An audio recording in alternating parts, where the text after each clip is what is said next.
All right, so the ear liners we're using for this antelope here is the plastic ear liners that we can buy them from Research Mannequins. And I quite like these ones because they're quite sturdy and very thin.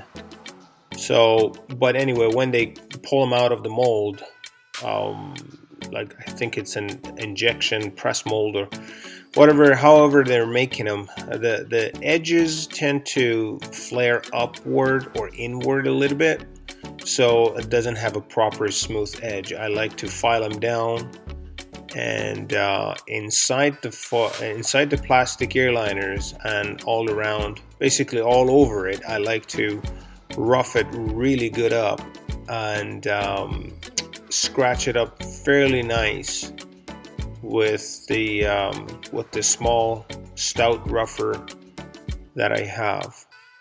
It just creates more best adhesion that you can ask for. I mean, it seems like the inside of the earliners on these ones, it has some sort of a texture to it, but still is quite shiny to me, and I don't trust that little bit of a texture. So I like to texture it up myself with roughing and scratching it all up with the stout rougher. So, and what I'm gonna do from now on, hopefully I can get my act together and include a whole bunch of links for purchasing the tools that I'm using on these mounts. So anyway, after prepping that ear liners, it took a lot longer than what you saw in the video, believe me, but I just wanted to show you how we're doing it. And I'm doing only one ear here in the video because the second ear is the same, so we're trying to save some time for the video. So first, you're gonna test fit it. I push it into the ears without any glue or anything. You could do this actually before roughing it up, but it doesn't really, it's a little bit easier if you do it before, but it doesn't really make any big differences if you don't. So now we're test fitting it, making sure that the edges and all the tips on both ears are going to be perfectly fit according to the size that we got, because you can get these plastic ear liners in different sizes. So you'd better test fit it. Make sure that the skin is going to be relaxed all around. And now it's time to gluing it in. I use Bondo here, automotive Bondo. However, usually Bondos, when they stay in your shop for a little bit, they start to dry out, and I like to add more, again, automotive resin to them just to make them thinner, and of course it creates a lot better adhesion again.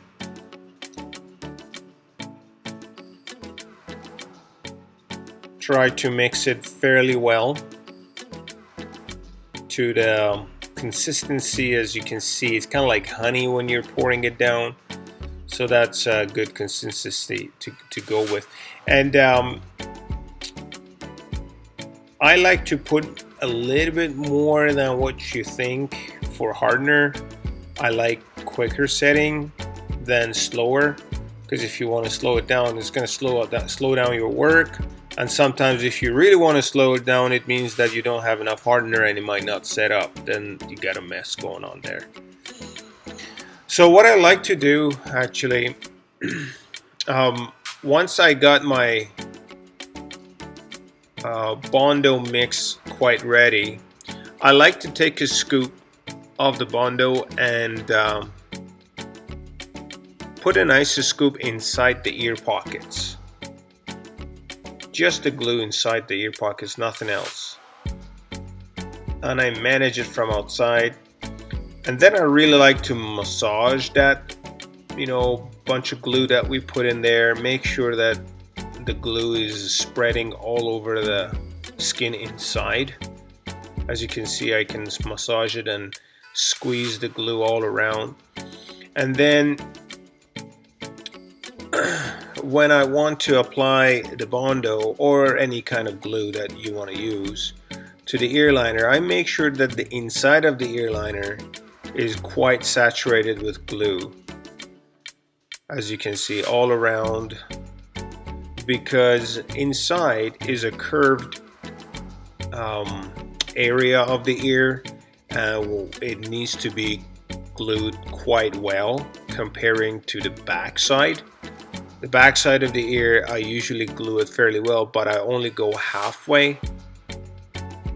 I don't push it, I don't put the glue all the way down to the ear butts. And then get your rag ready so the excess doesn't squeeze out on the hair. And then you can easily squeeze the ear liner and start adjusting it. It's quite slippery, so make sure that the skin is quite pulled in, and you start molding the Bondo. I'm trying to show it a little bit closer. Molding the Bondo inside the ear with your finger. Try to mold it and massage it. Make sure that all the edges go in to the proper placement and alignment on the ear liner, and on the outside or the back side of the ear is quite easier by itself. So Antelope's got pointy ear. Make sure that you have enough glue squeezed into the points to make it stick very well in there. And this is very critical, that if you have even the smallest tiny hole on the ear skin that you haven't patched it up, now you're gonna have your glue squeezing out of that hole because you're working with pressure right now. This is pretty much it, guys.